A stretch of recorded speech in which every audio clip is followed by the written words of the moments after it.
Go Ask Your Mothers, the podcast. I'm Sarah Wells. I am back for week 2. I did it, you guys. I actually recorded another one, even with 2 snow delays, a 3-day weekend, and everything else in the world happening around. I made it happen. I'm so excited to be here with you. I also don't have one subscriber, my mom, anymore. I have more than one subscriber. Love you, Mom. Thank you so much for subscribing, for following, for downloading. I am so excited about getting this started. Welcome to Go Ask Your Mothers, the podcast where motherhood meets advocacy and culture. I'm Sarah Wells, mom to 2, CEO, and champion for working parents.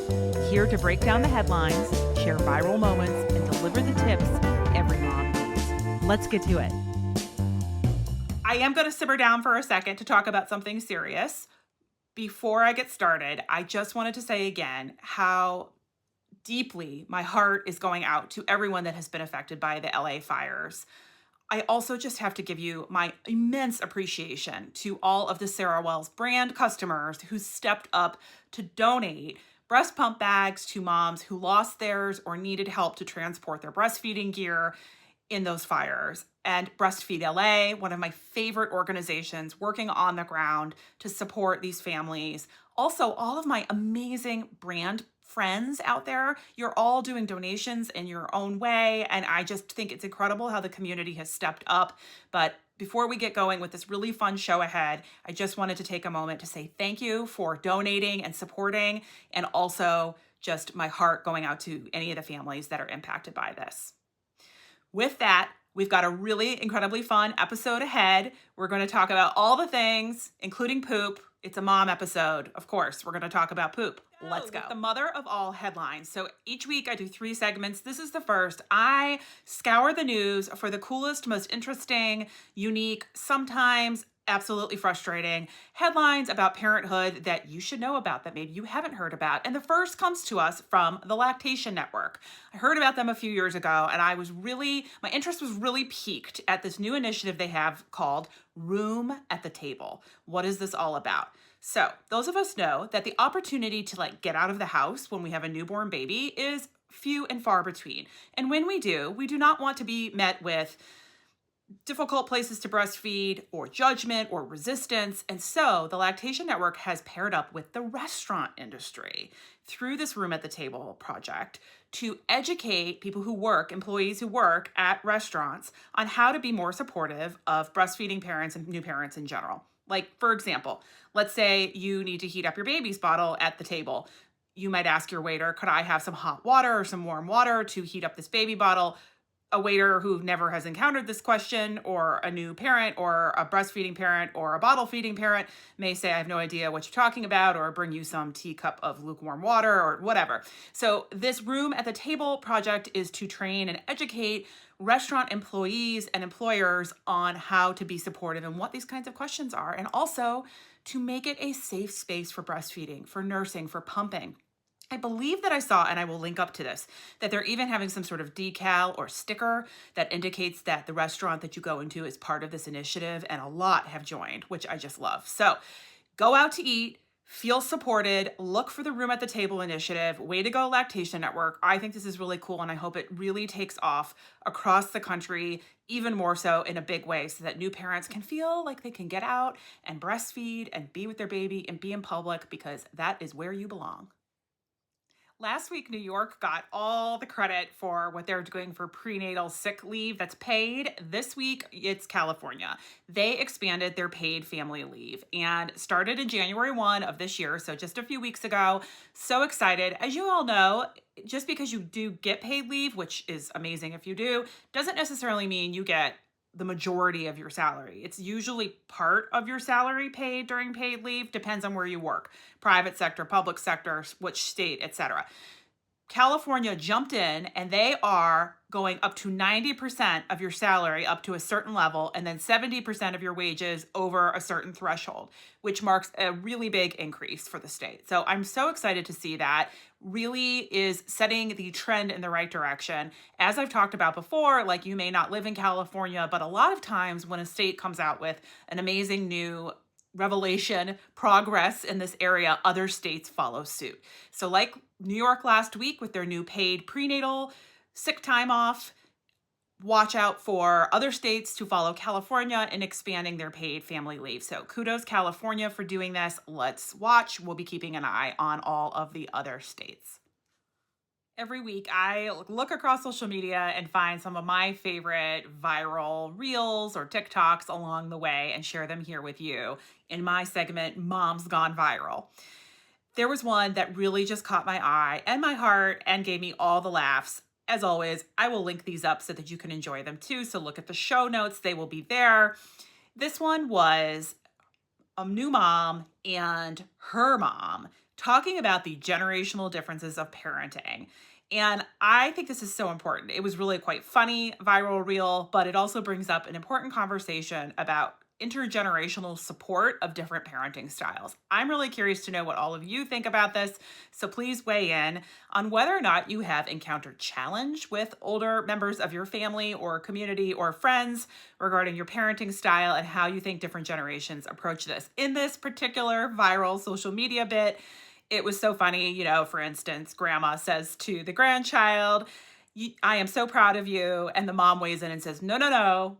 We say, you should be so proud of you. It's not all about us as adults. It's about the kids and how they feel about themselves. So much of it is true. I adopt a lot of this in what she says, the woman who's more of my generation in there, but I also can totally understand why older generations are like, wait a second, that's not how we did it. All in all, what really struck me is that we have such an obligation to learn about how the next generation is going to do it and support them, even if it wasn't how we did it, even if we didn't have the level of support that they are asking for or need now, that we pave the way for them to get that. I wrote an article actually up on Substack. I don't know if you're a Substacker. If you are, please come follow along at Sarah Wells Brand. I'm over there and I write every Tuesday a new article on a wide variety of parenting topics. This week I talked about Generation Beta. Did you know 2025 started a whole new generation of kids? 2025 to 2039 will be Generation Beta. We just finished up Gen Alpha, of which one of my kids is, and let me just say, bruh, it is quite the generation. So we'll be curious to see what kind of characteristics Generation Beta or Gen Beta takes on. And in my article, I talked about, while all of these articles have been coming out saying Gen Beta is going to be all about artificial intelligence or this and that, the truth is we don't really know because the future isn't determined so much for them in most ways. It's sort of developed along the way. So if there are things we want for this generation, as is the point of that article that I wrote, we have to initiate that for Gen Beta. So if we want workplaces to be supportive, we need to demand that now. So it's not just about us, it's about paving the way for the next generation and what kind of support they get as they grow up. So back to the viral reel, I related to it, I laughed. Thank you so much for that. Oh, the next viral reel, you may have seen it. Oh my goodness. This is a mom. She smells poop. Her kid is asleep on the floor of their room. She smells poop. Checks their diaper, I believe. No poop. Looks around the room. No poop. Checks around the whole house. No poop. Where's the poop? She smells the poop. She's a mom. She knows there's poop in the vicinity. The poop is in the kid's hand. The kid is holding their poop, asleep on the ground, on the floor of the bedroom. Oh my God. Have we all been there? There's really no such thing as perfect parenting. That is the focus here. I laughed so hard at this, and I have to tell you one of my own stories. Very similar to the poop story. I went into the laundry room, washer dryer, some racks with like supplies and things in there. Also had swim bags, you know, like that we took to the pool. Each kid had a bag. We have like old shoes, like variety of things in there. Something smelled so bad when I opened the dryer. Opened up the dryer. I do all the laundry here. I run all the laundry through the washer dryer. So like I know how the washer dryer smell. Let me just say that. This was not normal. The dryer smelled like death. And I thought, oh no, okay. So clearly what has happened here is some small animal has gotten trapped and died like in the ventilation coming out of the dryer. My husband takes part of the dryer apart. We can't find anything in the back there. It's not within the dryer. Okay, maybe it's all in my mind. Maybe the dryer doesn't actually smell. Run more loads of laundry. This goes on for honestly, 2 months. It wasn't always really, really strong, but a lot of times I could smell it. And really, I have to tell you, it just smelled like rotting death. And so I finally said to my husband, look, there's something really wrong. And we took the dryer apart. It's not in the dryer. We can't see it. It's not in the basket. It's not in the backside or anywhere you took it apart. We've got to call someone. We pay someone to come out. It costs us several $100s. They take everything apart. They clean out the ventilation, everything. There's nothing dead in there. I go back. It maybe smelled a little better, a little cleaner, but I'm still smelling it. It's still there. You guys, after months, hundreds of dollars, pulling this whole thing apart, it was the damn swim bag sitting behind my head on a hook behind where I was doing the laundry, had a rotting apple from the summer. We are now, when this happened to me, we were now in February or March.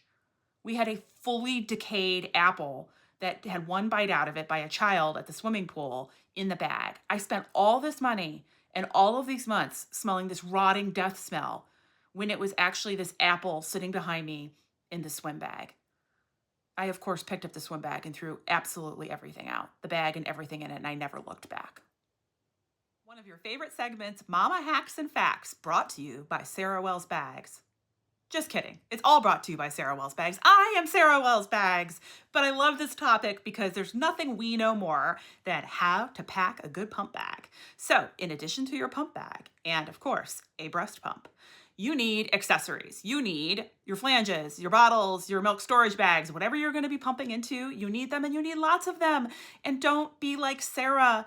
Don't only take one set of flanges. Have a backup pair that you maybe just keep clean, always in the bottom of the bag, because when you forget that left flange after an hour-long commute into an urban area and have no backup plan, you will thank me that you packed those extra flanges. So extra accessories whenever possible are critical.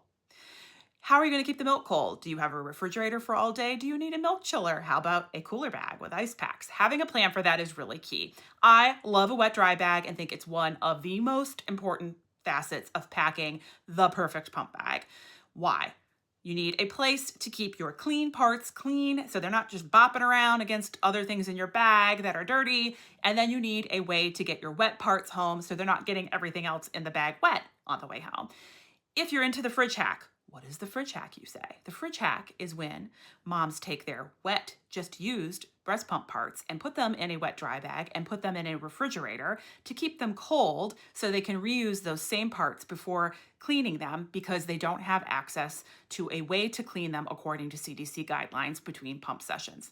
Not all of us have that access, and we want to be cleaning them according to guidelines. If you can't, a lot of moms use the fridge hack, and you'll need some sort of wet dry bag for that. Sanitizing wipes are another one. You must have all the snacks. Even if you have a cooler bag or something else with your food for the day, always keep a spare snack. Snacks and moms go hand in hand. A comfortable and supportive pumping bra, whether you are wearing it all day or just putting it on for pumping, whether you're working through your pump session or truly taking a pump break, you're probably still going to want to have a hands-free situation. So having the right pump bra is key. What other ideas do you have? What else do you have to have in your bag? I know some people that like to have a checklist. I know people who have a laminated checklist. I know people who have a laminated checklist and it's up to their partner to repack the pump bag at the end of the day for the next day. I love that. What are your best tips, tricks, hacks around the perfectly packed pump bag? I want to hear it. We have something new. If you look in the show notes, you can text me now directly into this podcast. I want to know your thoughts about the podcast, your best hacks, how to pack the pump bag, any viral reels or content you've got to share with me, anything you want to talk about. Text in, send that to me. You may be featured on the show. I'll read and share your text. I would love to have that engagement. So get me your greatest ideas. That wraps up this episode of Go Ask Your Mothers, our second. Thank you so much again. As always, I want to hear from you. I just mentioned about this new text into the show that's in the show notes. Please do that. I'd love to feature you. I will happily hear from you on any topic. Thank you again for listening. Follow us at Sarah Wells Bags or Go Ask Your Mothers, both on Instagram. And remember, motherhood is so hard. Poop in hand, rotting apple in the pool bag. You do not need to be the perfect parent. You're doing an amazing job. That's a wrap for this week. Thanks so much for tuning in to Go Ask Your Mothers. If you enjoyed this episode, subscribe so you never miss what's next, and share it with a mom who could use a little encouragement. Follow me on Instagram at Sarah Wells Bags for breastfeeding tips and at Go Ask Your Mothers for working mom life and more. Remember, you're doing better than you think, and you're stronger than you know. Until next time, you've got this, and I've got your back.